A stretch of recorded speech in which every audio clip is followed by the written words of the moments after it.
We are running late. The replacement guest is Rakist News. Welcome to Doctor on Call with your host, Doc Griffin.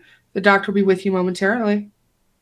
Our guest this evening is internet commentator Rakist News. Adversary, please keep Doctor on Call out of reach of children in case of an entertainment overdose. Get medical help of 80 proof or better. If pregnant or breastfeeding, ask an alcoholic health professional before listening to this show. Doc Griffin, paging Doc Griffin. You're needed in the OR, stat. And thank you, Nurse Fading Dark. I'd like to welcome everybody to the show. Just to start off real quick, yes, there were technical difficulties. Unfortunately, Optic was not able to join us this evening, but we're going to have him rescheduled. He'll probably be back. You'll see him in January. So that does not diminish the show this evening because I do have someone on that, well, I'm not even going to bother to go into the diagnosis because I've had a lot of good discussions with this person, and I really appreciate and I say enjoy his point of view, whether it's on serious commentary or getting silly. And so this is a great opportunity to sit back and have a little time with Demonas Anubis, otherwise known as Rakist News. Welcome to the show. Thank you, sir. Much appreciated. Now, of course, we all have our avatars, so we all have some bit of anonymity, and I'll make sure to stay comfortable. We'll kind of keep the squirrely stuff down, and but our show is always about the person that I'm speaking with. What motivates them? What makes them do what they do? And especially, that's a big hot topic on YouTube right now. But I want to start. I want to start back from the beginning because it's always nice to get the symptoms before we get into a diagnosis. The big thing that I'm curious about is. Did you grow up in a urban or a suburban or a rural type of area?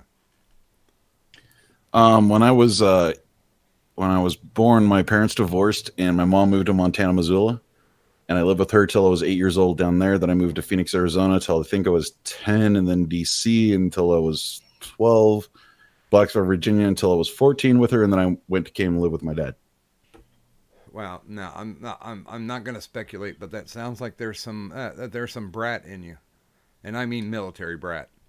No, actually, that's the interesting part. My mom was actually getting her PhD. Oh, okay. So she bounced from college to college to college to go where the funding was, pretty much. So now, as a kid, when you were sitting around, and because when you're younger. And you're on, you're on the volleyball court, or you're playing tetherball or foursquare. You never really consider what your profession's going to be at that point. And I'm just wondering, was it your mother or your father that had the greatest influence into what you do now? Good question.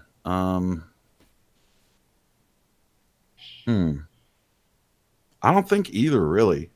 I think the person who had the greatest influence on me was my grandma on my dad's side, because she started talking about investments and how to make money. And when I grew up with my mom, it was we were always really, really poor. So this is back in the day. Okay. And the thing was, she made less than $10,000 a year with a single kid, and all my brothers and sisters had already left the house. And the thing is that, so I grew up on ramen noodles and mac and cheese. I feel you. Yeah, I grew up sometimes not even eating that night, going to school the next day hungry and still not eating lunch because we didn't have the money for it. So, yeah, it was kind of rough sometimes. But the way she lived, I didn't want to live that way. I didn't like it for obvious reasons. And when I came to live with my dad, he made like 80 grand a year. So the change between those two worlds was to say it was very dynamic would have been an understatement. I suddenly had food every day. People would, my parents would ask me, "Do you need new clothes?" And I kind of look at them like, "We can do that." I would think the economic ramifications would be mind blowing. Mm-hmm. Well, and then I started talking to my grandma more once I came to live with my dad on my, my dad's side, my grandma, that one. And she started talking about investments. And so I started looking into the mutual fund markets, and I had a basic premise of understanding of how they operated when I was about 14. So I've geared a lot of what I've done to dumping a lot of money into mutual funds and other investments, and then living on the skinny like I did with my mom. Mm-hmm. But knowing that when I retire, it's actually going to be very nice.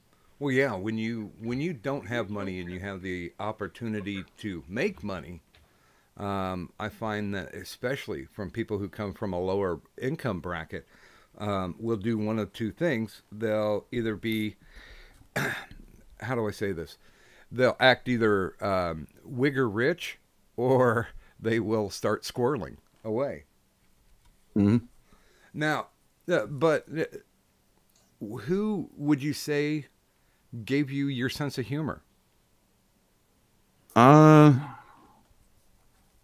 probably say my mom on that one, although her sense of humor was terrible. She was, interestingly enough, as a mom, she did a lot of really bad dad jokes. So, but no, she was a pretty funny lady. But I was always kind of, I had a choice when I was a kid. I could either laugh through it or I could get pissed. And every time I turned around and saw somebody who got pissed, they always got in trouble and their lives just became even harder. Mm-hmm. So I was like, okay, so I can either do that or I can just laugh at the shit and push. So I just chose to laugh and push. Yeah, because it just seemed better. Yeah, I find that people who always grew up well off have a harder time coping with humor and don't see it as a technically it's like a stress mechanism. It really helps you deal with stuff, and especially if you get into it deep. If when it's at its worst, you will usually find those type of people cracking the most jokes. Yeah, and the thing is that I kind of contribute when I was a kid going through all that shit. I kind of contribute that laughing thing to kind of my politics now as a more of a libertarian than anything, just because of the fact that even when I was a kid, there was, the gay marriage thing back when we were younger, Doc, was a thing. And I couldn't, as a kid, remotely understand what the hell everybody was getting so excited about. But the gay marriage thing, I didn't give a shit. As long as it didn't impact me, I didn't care. Well, and then, okay, I'm kind of interested. So we'll get back to the biography in just a second. But now you do a lot of commentary work. Sometimes it's humorous, and sometimes it's just on point criticism. When it comes to gay marriage, do you think that once it was legalized, that there was kind of a panic in the gay community? I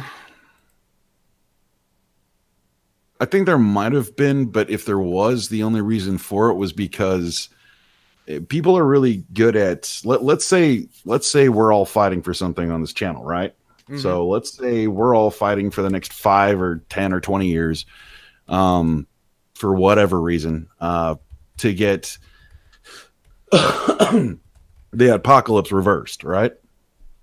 Mm-hmm. So we're all fighting really hard for this. We're really concentrating, and we're into the fight. We're really into this. This is our bread and butter all day. The thing is once humans get used to that, and they suddenly get what they were fighting for, now there's nothing to fight. Yeah. So if I've been grown up fighting all the time, and now there's nothing to fight, I don't know really what to do with myself for a minute. Well, and as a gateway, do you think that led into how incendiary the transgender community became, and in fact the LGBTQ plus thing? I think what it is people are trying to recapture Martin Luther King and the Women's March back in the 60s. And I think they've been ever. I think what you've got is you've got a lot of really old people, like in their 70s, still trying to validate their existence with those marches back then. If they missed them or if they didn't, they're trying to recapture their childhood, and they're pushing this on to the next generation, saying it would be so great if we had a revolution and blah blah blah, and if you guys could complete it, that would be wonderful. And here's our, our little, what do you call it, utopian version of what we're selling. And these kids buy into it, and then the problem becomes that the utopian ideal, A, isn't real, and B, it's absolute bullshit. And then they come back around and they go, well, now I can't find a job because everything you guys taught me is irrelevant. And they go, yeah, well, that's just too bad for you. And they go get the next generation. Wow. So they're basically just using the kids, wiping it on them for a better, for lack of better wording, and moving on to the next kid. Wow, completely understandable. Oh, I do have to do this quick. Um, we have to say thank you to Jack T. Ripper, the Gulf City serial killer. He dropped 50 saying, "Greetings, esteemed guest. Merry Christmas, Doc. Get yourself a bottle of the good stuff." Thank you. Thank you very much. That is most appreciated. And now this is one of the things, and I'm gonna ride on your jock here for just a minute. Go for it. Anytime that I've listened to what you've had to put out on your channel, regardless if I've disagreed with it or not, you presented it in a way that still makes me think. And I think that's a hard thing that can be done on YouTube. And for those of you that have not yet subbed out or thrown a like or even just taken a look, we do have Rakist News, Twitter, YouTube, and of course Patreon down there. So I would say definitely take the 20 seconds, jump on over, sub, get that bell ringing, and just take a listen. If you like what you hear, then definitely do the Brett Girl commercial. Tell a friend and they'll tell another. But that's what I enjoy about, well, besides your voice, that's what I enjoy about what you do. Everything that you do seems to have focus. It is partially topical, but it's more bent towards, this is what I want to talk about, other than, here's where the YouTube logarithms are going to get me the most views. And I respect that. But yeah, I think let's go ahead and jump back to the bio just real quick. Now you're in high school. Can I add something real quick, Doc? Sure. And I'm going to interrupt you, but no, the point of you saying I got you to think with the stuff I do on the videos, that's actually the entire goddamn point. That's the whole point to the videos, all of them, is that it's meant to make you laugh, it's meant to be entertaining, but at the end of the day, if I can at least at any time make you think for just one split second about what I'm saying, mission accomplished. Well, and that's the point. I was a Lincoln Douglas debate coach for many, many years. And one of the things I used to train my students on was how to make a squirrel case. A squirrel case was, if there was a proposition up, you just had to think about it from a completely different angle. So you could mess with people going in. If they were doing the straight and arrow, here's A and here's B, and those are the only two arguments, I would lump you into the category of C, because you've got, and I hate to keep reusing the word squirrel, but it seems to be coming up in my vernacular. You build a case which is not coming from the same point of view as left and right. And that's what I find intriguing and fascinating, and that's what keeps me coming back. That's what keeps me recommending as well, because I think if people look at things in black and white, there's going to be some problems down the road. They really, sincerely, truly need to be able to form their own opinions. My grandfather said that a diamond has many facets. If you don't consider all of them, then you're missing the complete picture. And exactly. And I think that's something that you have the ability to do. That's why I was excited when you said, "Yeah, I'll come on." I'm like, "All right, cool," because I really do think there's more people out there that that need to hook into your channel because it's not it's not composed of, oh, I'm an SJW, or oh, I'm an alt right, so automatically you people need to fall in line, you know. No. And that's the other point of my channel is that if you disagree with me, you're allowed to. If you think absolutely got it wrong, you know, make an argument in the comments. Go for it. I'm not going to scream at you. I'm not going to beat you down. I don't have and I've told to Pinoid before, and I think it shocked him a little bit when I first said it to him on a tweet. As I went, look, we're going to agree to disagree on this point, but I still like you. You're still my bro. You know, and we were tweeting back and forth rapidly, and at this point, he took about 15 minutes till he responded. And I was like, it's cool. You know, you can disagree with me, and we can, you know, I can still like you as a person. That's fine. We can disagree all day about politics and shit, the color of green grass and everything else, because there's, like you said, there's a lot of angles to every faucet, and I'm not going to ever know every faucet there is. And sometimes I'm going to look at things from a new direction, or try to, and I'm going to fall completely on my face and get it utterly wrong. But that's kind of the point, is that I'm just pointing out, look, if I took like the Trump video I did, right? Mm-hmm. What I was looking at was I was seeing Trump doing his normal BS with politics, and I was seeing what's her name? With the leader. Sorry, go ahead. Pelosi. Yeah, Pelosi and Schumer doing their political thing, right? Yeah. But then it occurred to me, I was kind of like, okay, so that's boring as shit. Why would I report that? Everybody's going to report that. And then he talked about the wall, and I was like, okay, again, boring as shit. Why would I report that? It's not any fun. It's not even interesting. You know what I mean? But if you look at it from the point of angle of what are they trying to accomplish with their rhetoric, then it gets interesting. Yeah, because now we have a whole new ball game comes into range when you switch the motivations around a little bit. When you tweak those motivations, now it becomes something different. If you say that Trump's whole point is that he can't get out the vote, or he can't get out his message on the media, which he can't, and he can only do it through Twitter, which he only has 64 characters. But he wants to really make a stark difference between him and the Democrats on the wall, then that is the perfect opportunity to do it, and that is the perfect place to do it.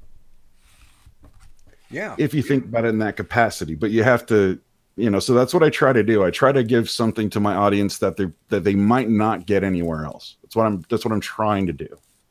Yeah, because I watch things about the left, I watch things about the right, and back and forth, especially, let's take that as an example. The left was saying Trump's bullying, and then the right saying, no, the left is trying to bully him. And it's like, well, you guys can state that all day long, but there's a dynamic that's being missed. And I think you picked up on that. Also, I know there's somebody out there who does a channel called Bad Body Language. And she just basically dissected both sides, saying, you know, look at the positions that they're in. This usually says exactly what they're thinking but not saying, and that's what I appreciated about that video that you did, because it wasn't the fact that somebody was bullying somebody else. It was, okay, we're looking at a chess game here. Mm-hmm. And I think people just try to get hits off of, well, I'm covering this. Isn't this a great issue? Hey now, Moonifest. I love you, Lo-Fi. You can have him back soon.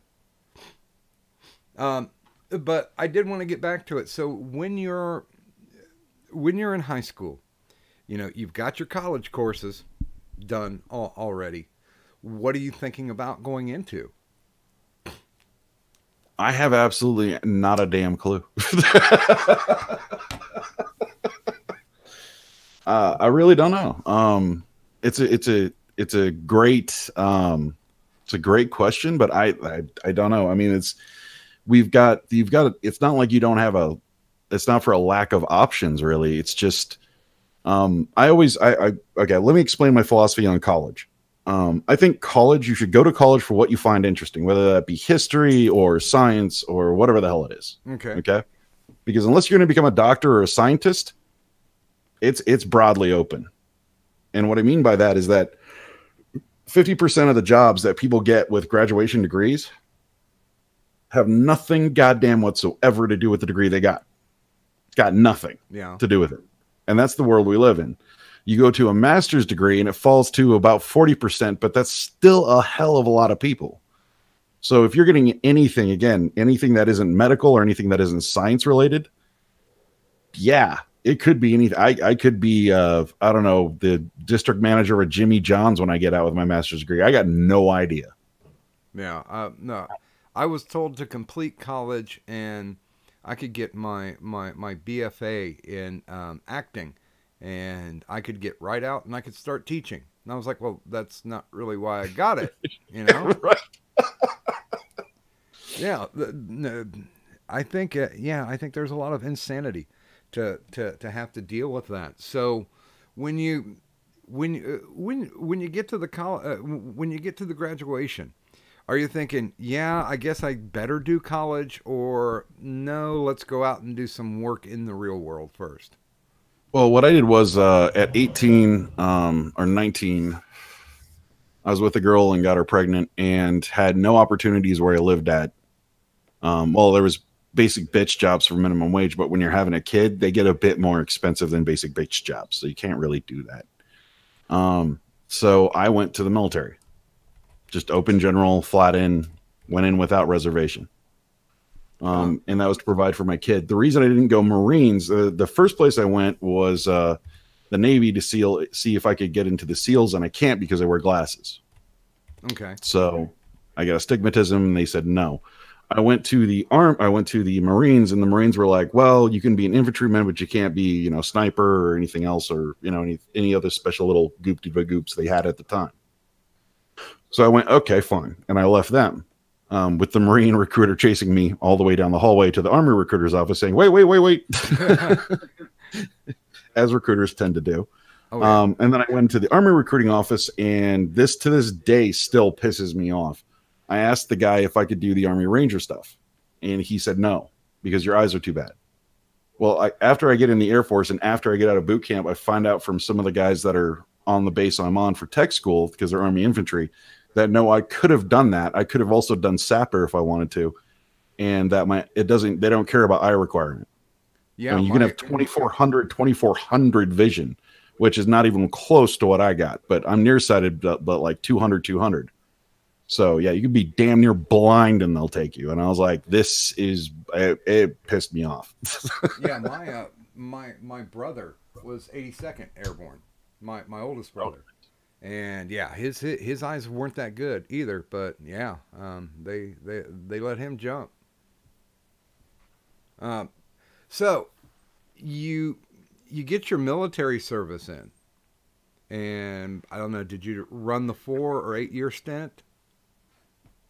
I ran a 4, and well, actually, what happened is that I ran 5. It was kind of weird. I was approaching my 4-year mark, and then somebody in September of 2001 thought it was a great idea to run 2 planes into a building. And since I'm a critically manned field, they stop lossed me. And for people that don't know what stop loss is stop loss tells you, stop loss says you are not allowed to leave until we say you can leave. Yeah, hold the door. Yep. So that's what I got to do. I got to go, and it was 5-6 years somewhere in there is what I actually served. But they were, every time they'd go to kick me out the door and say, yeah, you can leave, or it looked like that time was getting close, they'd say, wait, no, we need to send you over here. So it kept folding over. So I eventually just gave up and was like, I guess this is my life. So when they did unbar the door, what did you feel like your greatest opportunity was going to be out in the civvy world? I didn't know at that time. I was 22. I ran screaming from that place, grew a beard, and did some pot. in that in that order. Not in that order exactly, but yeah. It was whoever was on the way first. Yeah, pretty much. Yeah. Beard, goatee, I didn't give a shit. I changed my facial hair like 8 times in 3 years. It was great. I loved it. Yeah, I know. I know a lot of military guys that will grow it out. Especially for some reason, the dudes that I hung around with like mutton chops. Yeah, no, I never got into this. It was either the goatee or I tried to do a full beard a couple of times. The problem is my face gets too Yeah. itchy. So I was like, fuck it. I Okay. always just end up shaving it off when that happens. Now, this makes me curious because I do run into a lot of ex-military Mhm. on when I'm on the YouTubes, whether it be in the chat or whether it be a content provider. Uh, do you think that the military, in some way, uh, is a basic training for going into the YouTubes? Maybe I think it's inadvertent if it is. It's a mentality of whatever works because they teach you that in boot camp real good. Well, It's a mentality of get the fucking job done. Pretty much in the most basic way I can put it. It's do it till it works. Use what you got till it works. and I know a lot of people, a lot of ex-military don't like to sit on their thumbs. You'll see them initially in chat, but then all of a sudden you'll see them featured on shows and then going to get their own channel.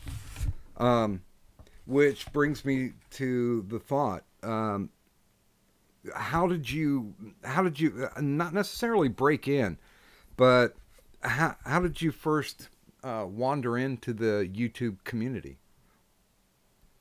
I was just watching a bunch of YouTube videos one day, and I thought that'd be kind of fun to do. And honestly, if you want to know, I was making some YouTube videos a long time ago, or I think in God, what was it February, April, something like that, is when I started making little ones. And I was hanging out in uh, Antoine and Lo-Fi's thing, their scene for a good 3-4 months. And then Lo-Fi one day out of the blue just invites me on a stream. And that's kind of where I started to kind of actually start trying to do it well because I wanted to do good for Lo-Fi. And yes, the first stream I ever did was with Lo-Fi, bless her heart. So she's responsible for this whole mess is how I see it. Well, you've got a great voice.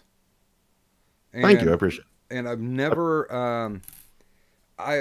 never seen a comment from the chat that you've made that's been, how can I describe it? Um, stench ever capabilities. Hey, Stanchever is an artist. I've tried to get him on more than once for IRS, and eventually he will cave. And He's a shy boy. and He's we a will shy. get him on. Well, then again, I'm still courting Uzi Q too to come on. Yeah, well, with her, we're gonna need better bribery. I'm thinking lobster gram. That's what you're gonna need. You're gonna need a fresh lobster. Cook it.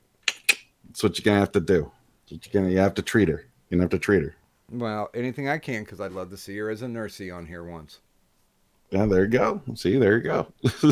Um, But no, I think streaming for a lot of people is it looks like a lot of fun and it is a lot of fun. Don't get me wrong, but it does take a certain amount of skill and you get better at it as you do it more and more and more and more. Usually, the train time I've seen for people folding over from where you can actually see them getting better at what they're doing is usually around 4 months. So every 4 to 2 months, they seem to get better and better and better and better and better at what they do. I can't disagree with that. Yeah, usually it's either we used to call it the 90-day burnout. Mhm. Either you get it and you enjoy it and you step it to the next level after 90 days, or you just crash and burn and you stop doing it. Yeah. I know there's let's see here. Yep. Lo-Fi, or excuse me, it's Tyro is also saying that you can catch Rakist News.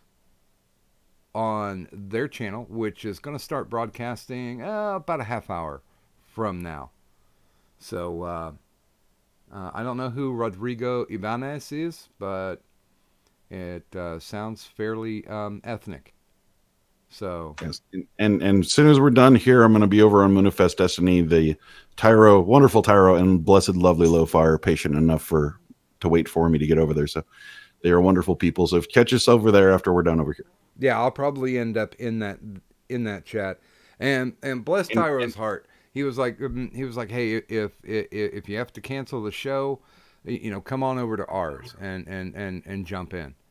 And yeah, no, and I'll tell and Tyro, if you want to, you can invite Doc on and he can do the whole show with us. That'd be cool because Doc's cool to hang with, man. I don't know if I'm that smart though. There's a lot of IQ there in that talent pool. Yeah, but it all belongs to Tyro, so don't worry about it. It's I don't think me or Lo-Fi would ever argue that we're the smartest ones in that group. That's just not how it works. So you would say that Moonfest Destiny and Lo-Fi was your gateway drug? I would say Lo-Fi alone was. No offense to Tyro and Moonfest Destiny or the show. That came along because I knew Lo-Fi. The only reason I'm on there is simply because I know Lo-Fi and Tyro and me have never had a problem. I've always liked him. Well, so. And not to shill right in the middle of the show, but of course we're going to have a very special Christmas edition of Doctor on Call with Lo-Fi. Yes. And I'm definitely looking forward to that because I got a feeling she's going to educate me on my ignorance. And I'm always happy for that. But this is about you tonight. So what was the crystallization moment? What was the moment where you said, yeah, I really want to try this out. I really want to be a content creator. It's honestly, at first it was just to kind of do what I've always done throughout my life, which is yell at the news. I wish there was some kind of higher brain function or purpose than that, but that's really just what it is. I'm very gregarious. I'm very outgoing. I like people. I like talking to them. I like hearing from them. I like arguing with them. I like having fun with them. And the thing is that because people are interesting creatures. I like them. But the thing is with me is that at first it was I'm just going to kick out videos of where I disagree with the media and they're stupid. And then GemMax, my very first subby, GemMax, got a hold of me and said, hey, I can't stand 8-minute videos of CNN with you talking. Could you cut it down a little bit or put more view in there or something? And I went, cool. I was like, how about what if and then the thought hit me. So what if I shrunk them down to 2-3 minutes and I covered like 5 stories and I just gave you fake bullshit stories that they're talking about? What if I totally recreated the news to be kind of what they're talking about, but not really in a totally satirical fashion, and then crank them out every day? And that's what I started doing. Jim Mack said he liked it, and I had like 5 subs, I think, at that point, and I just kept doing that. And there's definitely, I would say, an evolution to your channel, which is something that all good content creators do, because, of course, they get comfortable in what they're doing. And being able to, currently right now we're still able to freely speak our minds on YouTube. Was there some type of inspiration, somebody that you were watching on YouTube that helped gravitate you towards what you're doing now?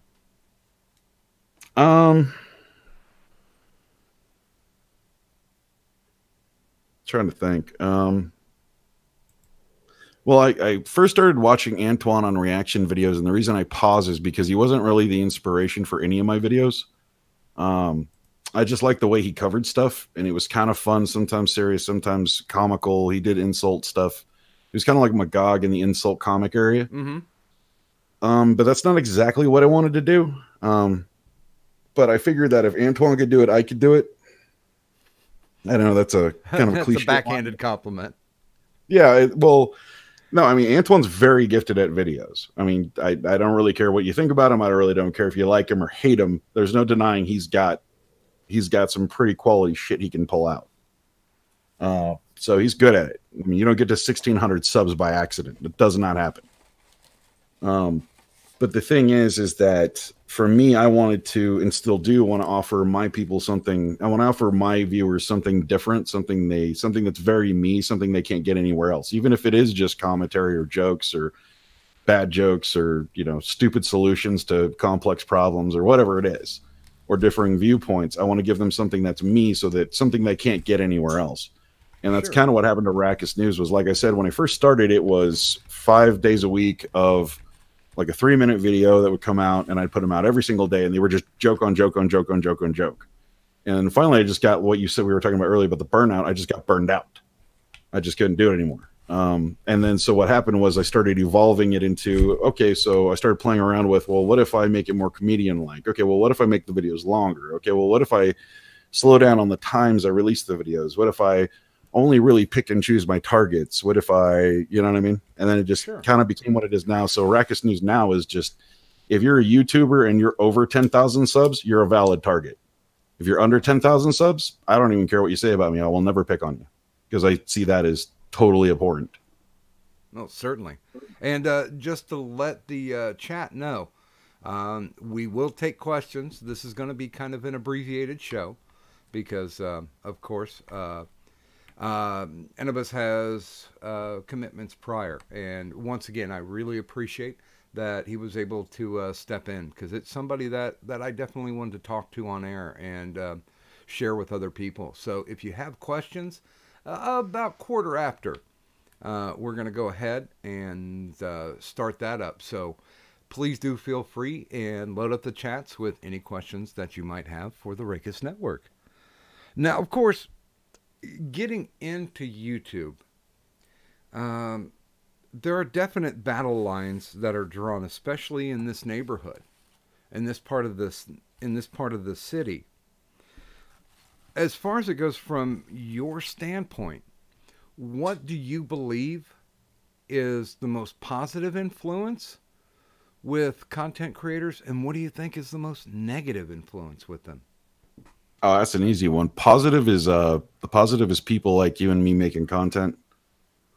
Just the individuals making content. I think that's originally what YouTube was designed to do. I think that's where it really succeeds or fails on that merit. I think what YouTube has done is they've taken it a corporate direction where they're letting more of the corporates in and basically saying these are the standards we want, is the corporate people, less of you, one-off people. Like PewDiePie, me, you, just people, just creators that aren't a corporation. And the problem with that is that you get cable news network if you do that. If you do that, you get cable. And why the fuck would I want to go to YouTube when I can just go to cable and watch something just like that, but like 10 times better? Well, and coming from military, you probably already experienced the fact that it's like, it's not an individual opinion. Everybody get in line. And that seems to me what YouTube's doing currently. That they're trying to form ranks. Well, and the thing is that's fine, but whether in my mind, what they're doing is they're stepping over dollars to pick up pennies, as I like to say. Mm-hmm.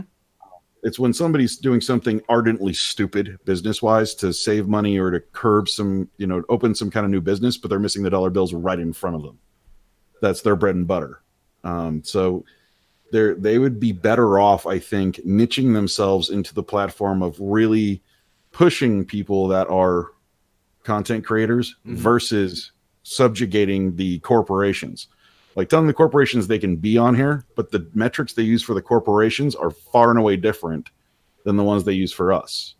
So we get to use the algorithms that promote us over them. I mean, if we're going to do it at all in that manner, that's the way we need to do it. That's the way I would do it, simply because your business is then projected. You have unlimited content, and only the best survive up through the ranks.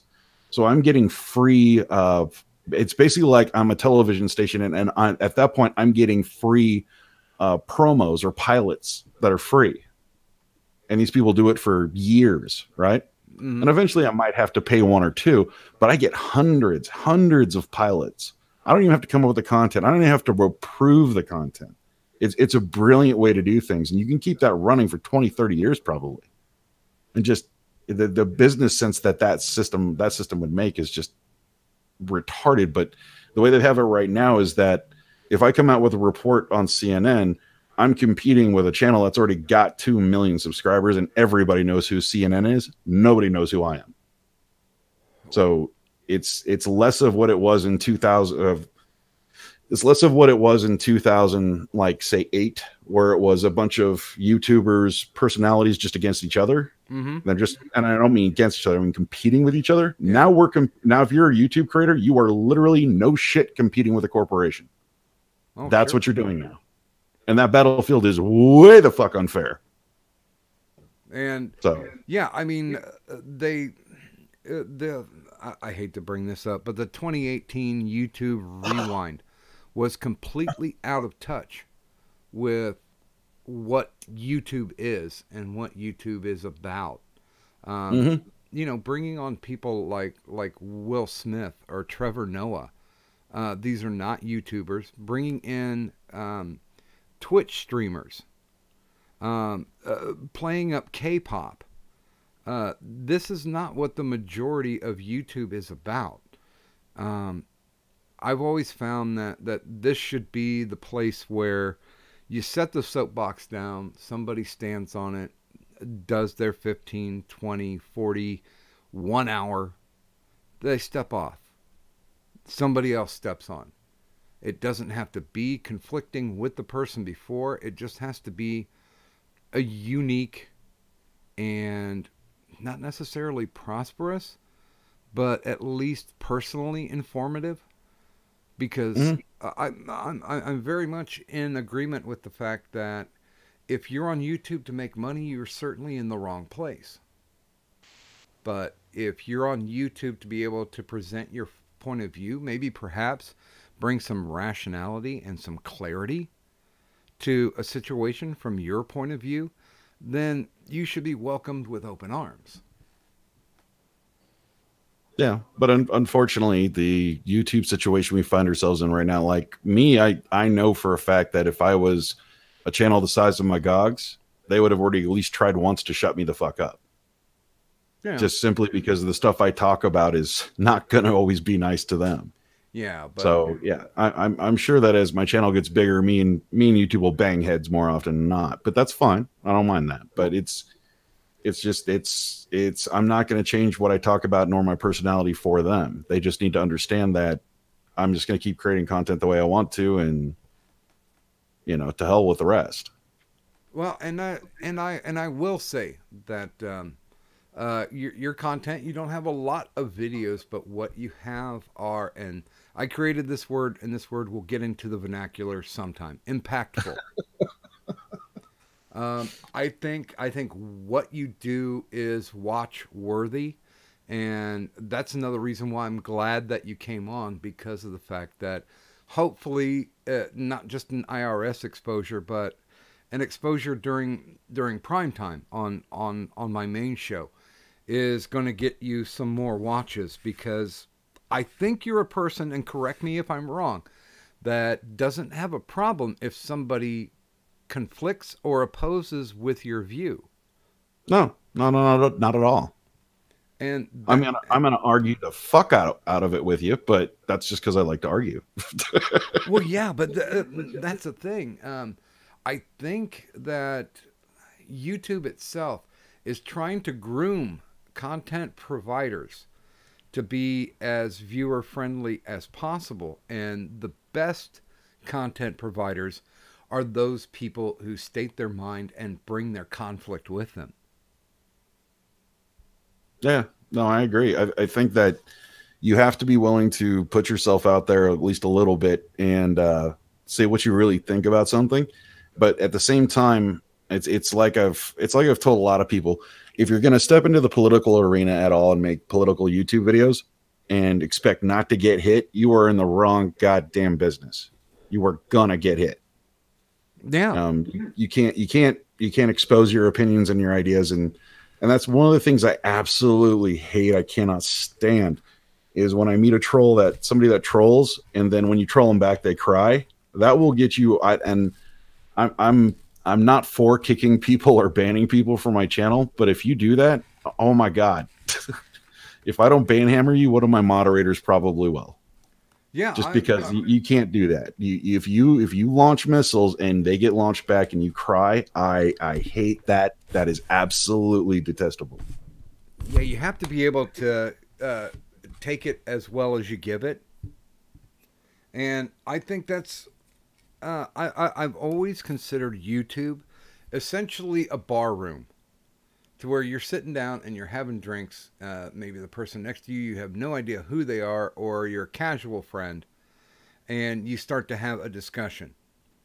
And the discussion does not break out into a bar fight. It's, okay, you have it your way, I have it my way, and at least we talked about it. Whereas it seems there's way too much underhanded stuff where people are so incredibly thin-skinned and they get butt hurt so quickly. I think, and I'll be completely honest, because I'm not the type of person who brings into controversy. I'm very Switzerland. I like people from opposing sides to come together and talk it out, and not yell at each other.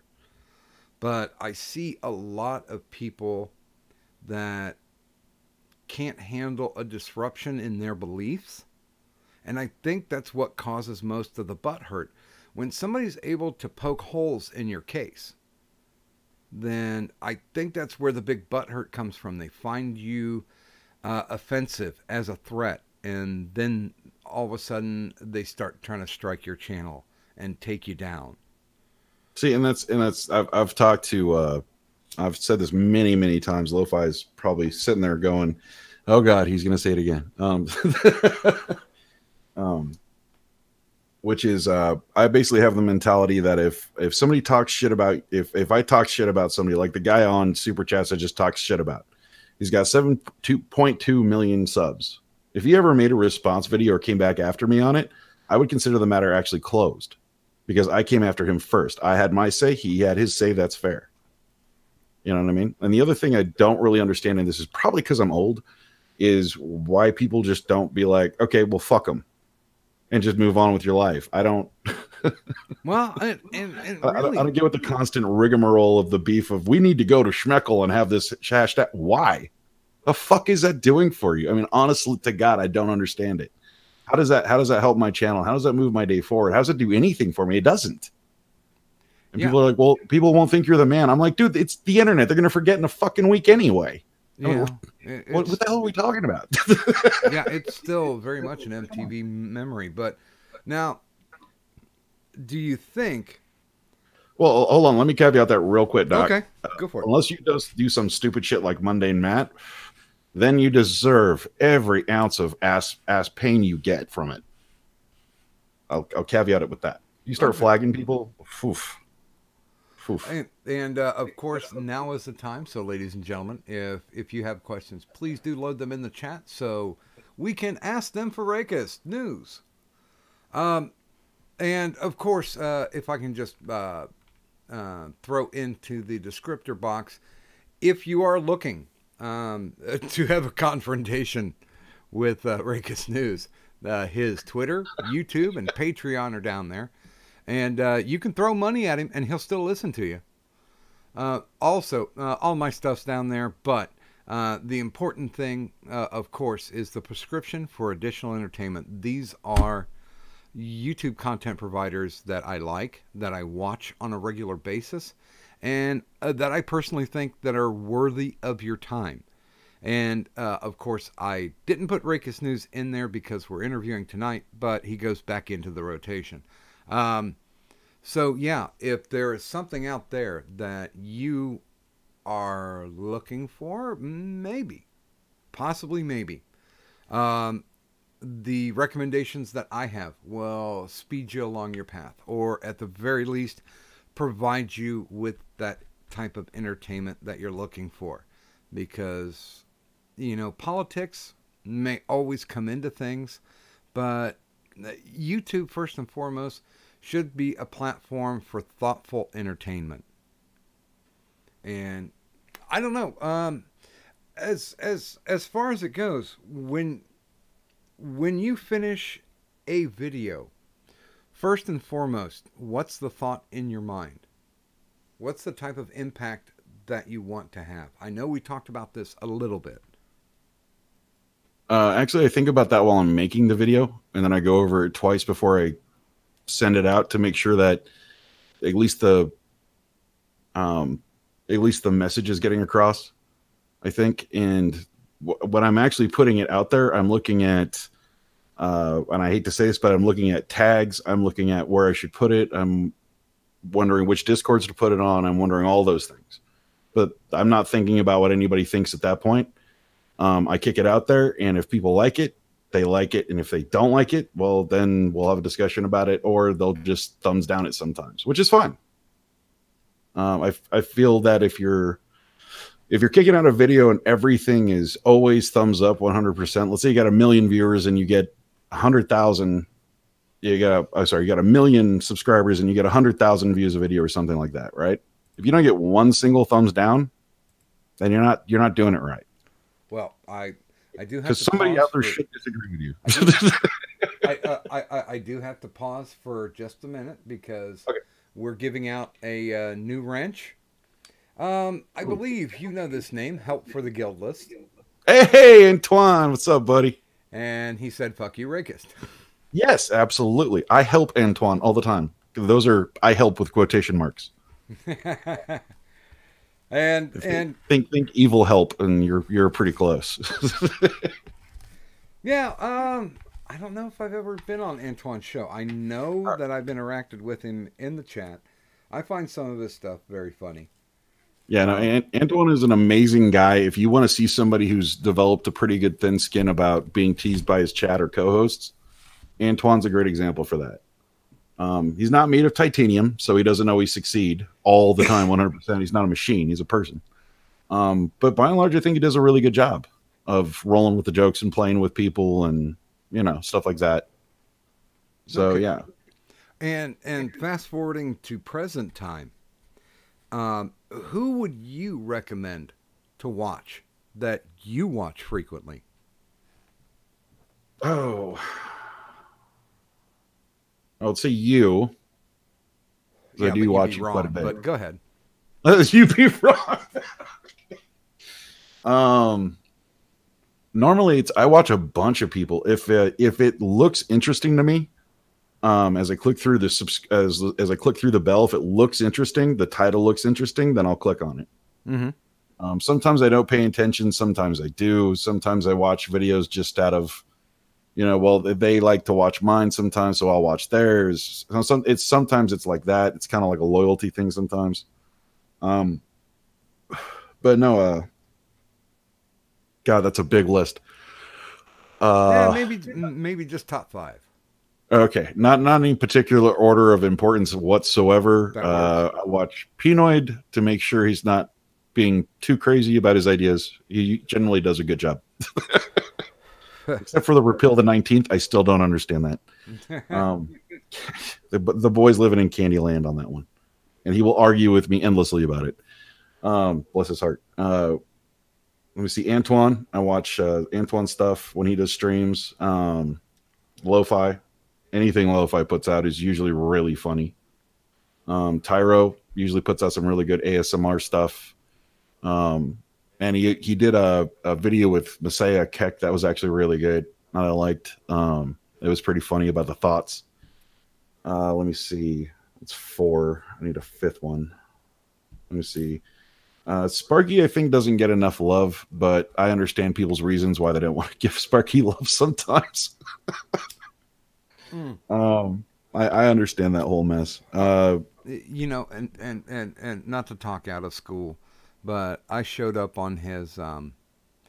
He was modifying an Xbox, and I showed up just because I was curious about it, and he sent me some DMs about I really appreciate that you showed up, and I was like, dude, you were doing something interesting. Of course, I was going to show up, and I hate to say this, but I think there's a lot of YouTubers out there that put out good stuff that devaluate themselves when they don't need to. Oh yeah. No, and I'm guilty of that sometimes too. When anybody says you sound good on YouTube, your voice sounds good. I always think I sound like a donkey who just ate Taco Bell. So I don't I don't I'm not saying you people are wrong. God bless you. I just don't hear what you're hearing apparently. and I do want to make sure we get a couple questions in before this. So, Oh, um, absolutely. people, I'm not seeing it. Load them up. Because we only have probably about 10 minutes, and I am not going to infringe on Moonfest Destiny, which I like to watch, and sometimes it red faces me. Well, I'll tell you one thing though. Dead Metal Man left a bibli. He left like a damn near 2 paragraph comment in my chat on the whole Trump and the Schumer thing and Pelosi thing, and it was all over the nonverbals, the body language. And I thought that was really awesome that he actually took the time to write all of that down in the comment section. Why is there air? There is air because lo-fi is God, and she said so. And That's by the why. way, John Doe thinks he's going to escape this, but we're going to have him on as a guest sometime too. Cool. Because I like what John Doe has to say, and he can chat troll with the best of them. Why do I hate dwarfs so much? Because they're small, they're broad, and I think they're incredibly unattractive entities. Would you kick a pony in the face to stop world hunger? I'd kick a pony in the face just because. Why is James so bad at Warhammer? Because lo-fi is actually worse than I am at Warhammer, but she likes to degrade me to make herself feel better because she can't compete with these skills, peoples. Now I did. I believe I did watch you do Fallout 76. Yes. And honestly, okay, I'm a boomer. I'm older than anybody who's in the chat or on the stream, and I just like watching to see what the new games are, Yeah. and how they function. And I enjoyed your stream, but I don't think it's an awful video game. I think it's a misplaced video game. Well, if I can, once I get the money up, Doc, I plan on buying either Fallout 4 again, which I'll probably do, and get it on Steam, and then get the mods for it. And I'll show you the difference between, Fallout 4 or Fallout New Vegas and Fallout 76 sometime. And it's an alarming difference amount of storyline, actual flavor, the actual world, stuff you can do in Fallout 76 as a comparison, because Fallout 76 falls well short of what Fallout games are known to be. So it's got elements of a Fallout game. It looks like a Fallout game. It plays like a Fallout game, but it's not good. It's bare minimum basic bitch level kind of game. It's So you're saying that they were just cranking it out to have something that is quote unquote new? that's what it really felt like. Yeah, and I know I totally agree with Unrelented Coma. New Vegas is greater than Fallout 4. Absolutely unrelated. You're absolutely right. Before Rari got excommunicated, I used to watch him play Fallout 4. Mm-hmm. And Fallout 4 is a lot funner than Fallout 76. It just is. Yeah, and I do agree with Lo-Fi that that Bethesda has become quite a bit of there's quite a bit of scumbaggery that's involved with what they're doing. It seems like that they're lazy and that they have an agenda. They've got a calendar set up where they say, okay, we got to release something on this date. And it doesn't make a difference if it's good or not. They just have to have something come out. And I mean, that's a conversation that can last for hours. Now, me not being a gamer, but being on the outside looking in as a boomer, one of my big things is my God, you people just don't bother with putting out a good game, Mm-hmm. because every single game that I've seen in the past, let's be generous, 6 years, has come out with superior bugs and shit tons of DLC patches. Well, and this will throw you for a real loop too, because if you look at the indie market, like Subnautica, games like Subnautica, Mm-hmm. early access game came out on Steam, developed by a small, relatively small indie studio. Fall or even 7 Days Left to Die. I was playing that like 8 years ago when it first came out on beta Mm-hmm. on Steam. And the thing is that with these games you see from indie developers, it's really really crazy because there is less bugs, it's better gameplay, and you actually get more for your money for cheaper than you do with the AAAs anymore.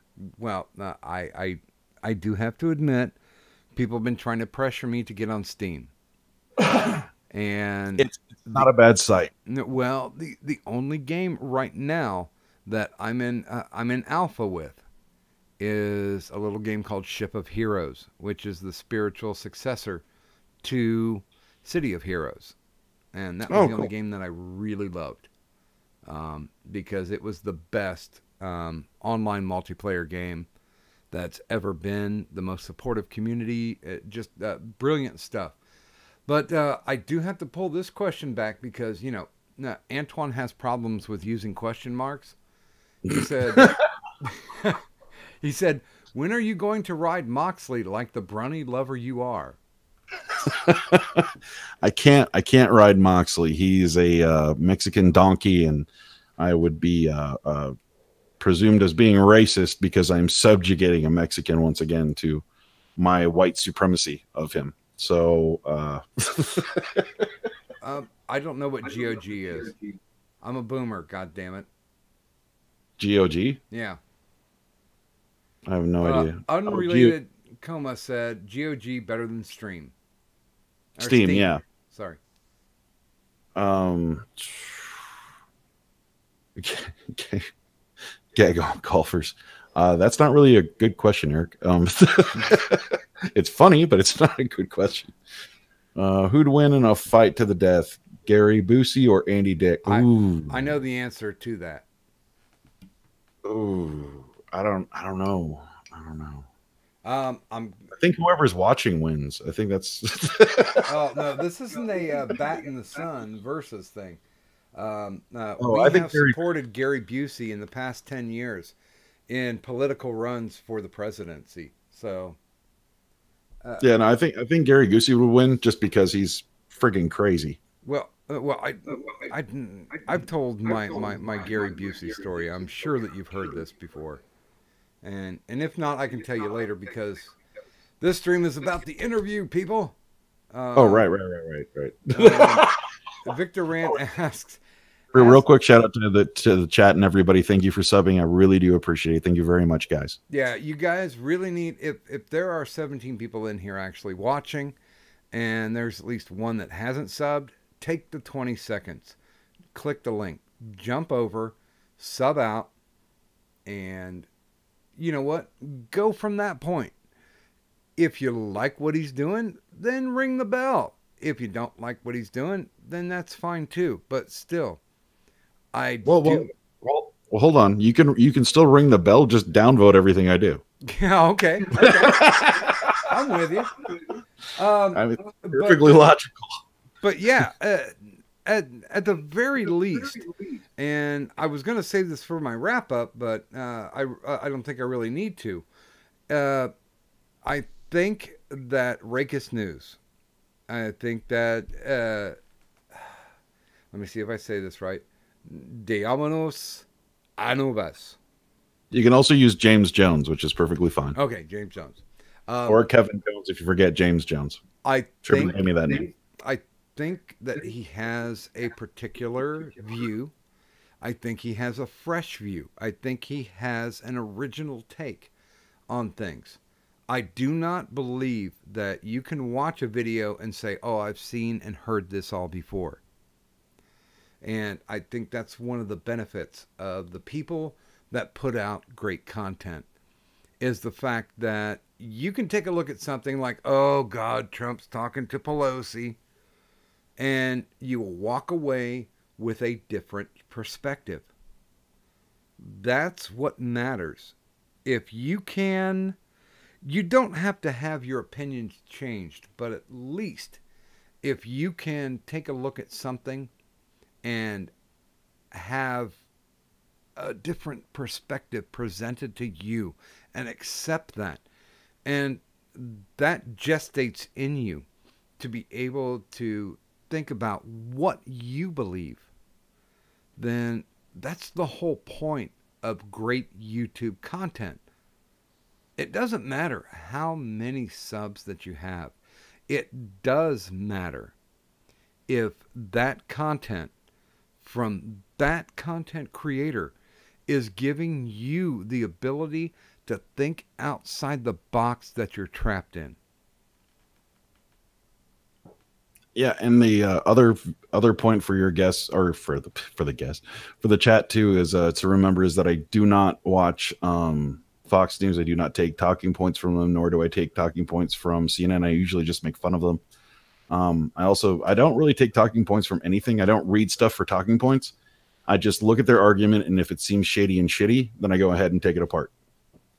I just go and find evidence that backs up my line of thinking. And there's a phrase that people have been using with my channel that I would like to hijack. I do believe that Rakist News is criminally undersubbed. I think you've got a lot of good things to say. I think you have a fresh take. I think you have a good opinion. And it doesn't matter if you agree or disagree with what you have to say. It's just the thing that hopefully it gestates conversation. And I think that's what the best of the YouTubers are doing out there. And I think you're doing it more than amicably.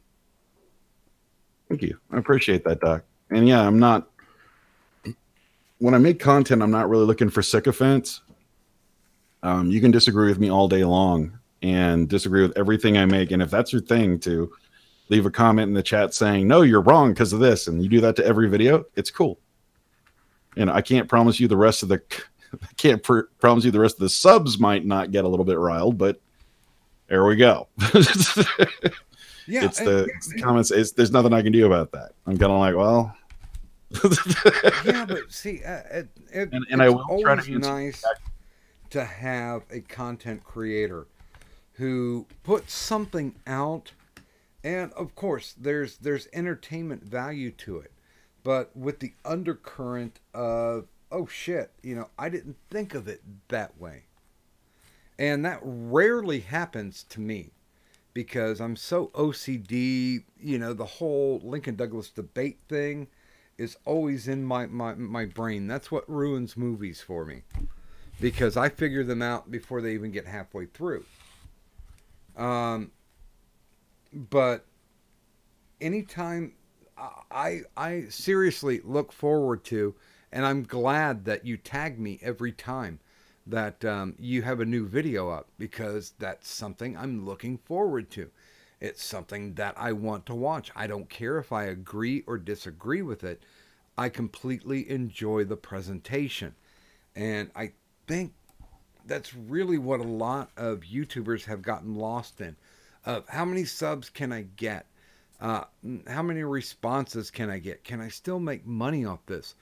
I never get that feeling from your videos. Well, my main thing is that what I learned from going through the Rakist News thing and doing it every single day with the 3-minute videos and trying to make them funny every single day. What I really learned was I wasn't having any more fun, and so it just started. And even Kadunt said this to me a couple of times on my comment section in those videos. Was you don't sound like you're into it, was the way she put it. Yeah. But I kind of figured out what she was talking about was you're just not having fun. So when I do this stuff, I'm having fun making the videos. I'm doing stuff that I find is a lot of fun to put together and do all this stuff. And I don't really worry about if it comes across as I don't really worry about getting more subs or getting more views. I mean, don't get me wrong, we all want more subs, we all want more views, we all want more attention, obviously, the good kind. But when I'm doing it, I'm actually trying just to have fun with it, and hopefully that translates to the audience as them getting to have fun with it too. Well, and that's really all you can hope for, because it doesn't look like you're trying to change minds. It looks like you're trying to get minds engaged. Mm-hmm. Pretty And much. to me, that's what will keep me as an eternal sub to you. Because you're not, okay, you did the James Jones, but as far as the Jim Jones goes, you're not trying to get people to drink that Kool-Aid. No. You're basically saying, this is what I think, this is what I feel. So accept it or not. You want to debate me, that's cool. And I that's what perpetuates a healthy YouTube, in my opinion. Yeah, and it's one of those things that if I start streaming again, I like to play a trick on Pinoid. He hates it when I do this, which I think is funny. But Pinoid's very bombastic. He's not a bad guy. He's just very loud, running around throwing poo everywhere. And he was very well behaved when he came on IRS. No, yeah, he can adjust. Me and XL have talked to him a lot of times about, when you come in, you gotta know your audience kind of thing. You know what I mean? You gotta, if you want to succeed at this game, you have to play by the rules of where you're at. If you're if you're very bombastic on your channel and that's what you do, that's great. But if that other channel, that other stream doesn't sell that product, then you bringing that into them is going to not want them to do anything with you. It's going to hurt you. And I have to agree with Victor Rand, who says making content and not obsessing over metrics leads to better metrics. Absolutely, Victor. Absolutely. And John Doe says Pinoid equals Butters. Yes, he does. Yes, he does, John Doe. It's very good. And Lo-Fi, I swear to God, I'm going to release him so he can come over. I will come over too. I'll be in the chat because I can't recommend Moonifest Destiny enough. I've always been entertained with it. I've dropped the link in the chat, but if Lo-Fi or Tyro wants to drop the link in, please spam it, because it is something that I support and something that I recommend. I do enjoy them, especially with my co-host on the IRS, Kadant, when they do the Not Safe for Wednesdays. Oh my God. Yeah, there's some things about that, but I want to make sure. Let's go ahead, wrap this, so we can get you over to your regular gig. And once again, I have to say up front that you've got a marker coming. I sincerely appreciate the fact that you came on tonight, and Thanks for having me. It's been an awesome stream. This does not seem like a fill-in. I always wanted to have you on later on, but I'm really glad, because when opportunity knocks, it's just amazing that we can get excellent content creators like yourself on. And it may seem like I'm dick riding, but people, just get used to it. There are people that I like out there. There are people that I want to promote out there, and there are people that you need to listen to that are out there. And definitely, Rakist News is one of those.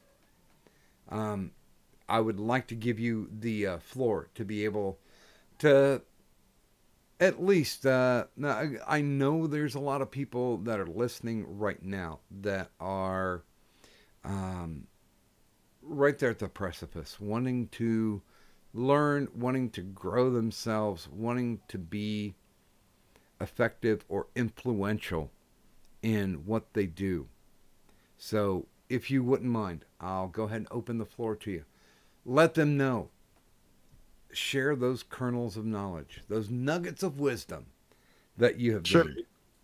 It's pretty simple. Basically, don't stop. If you create a product, put it out there. If it's shit, put it out there. If it's great, put it out there. Um, if you have crappy audio, put it out there. If you don't know how to edit video, put it out there. Just anything it is, put it out there, and not constantly, but consistently put it out there. Put your best effort toward it, and you're gonna get better over and over and over. I've gone from 0 to 142 subs now, or more. Last I looked, and that's been due to basically just constantly thumping away at it. So just keep grinding. And with that, I would like to thank everybody who showed up this evening.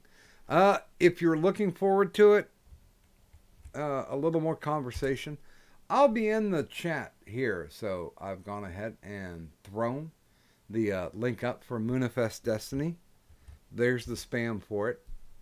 One of the chats that I really enjoy. And I would like to thank, oh man, there are so many surnames. I would like to thank Deomenos, Anubis, of course, James Jones, and Rakist Network for showing up this evening. Please do make sure and stop on by. Moonifest Destiny is started to run right now. You can check out my prescription for additional entertainment, but also drop by and check out Rakist's Twitter, the YouTube. If you like what he does, do the Patreon. And I will say this, my stuff is in there too. Wifey makes me do this, so my Twitter, my Streamlabs, my Patreon is there as well. If you like what we do here for Doctor On Call, then show some love.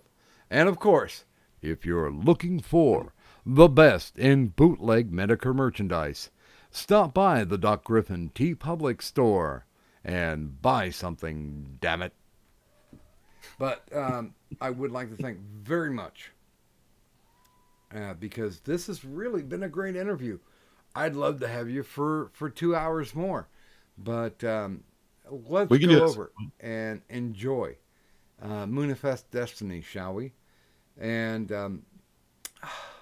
I do have to say that there can be no real diagnosis at this point because the patient has no problems. There is no definitive chronic problem that I can diagnose. So I will say, please make sure and sub and like to Rakist News. And I'd like to thank everybody who stopped out tonight to listen to this.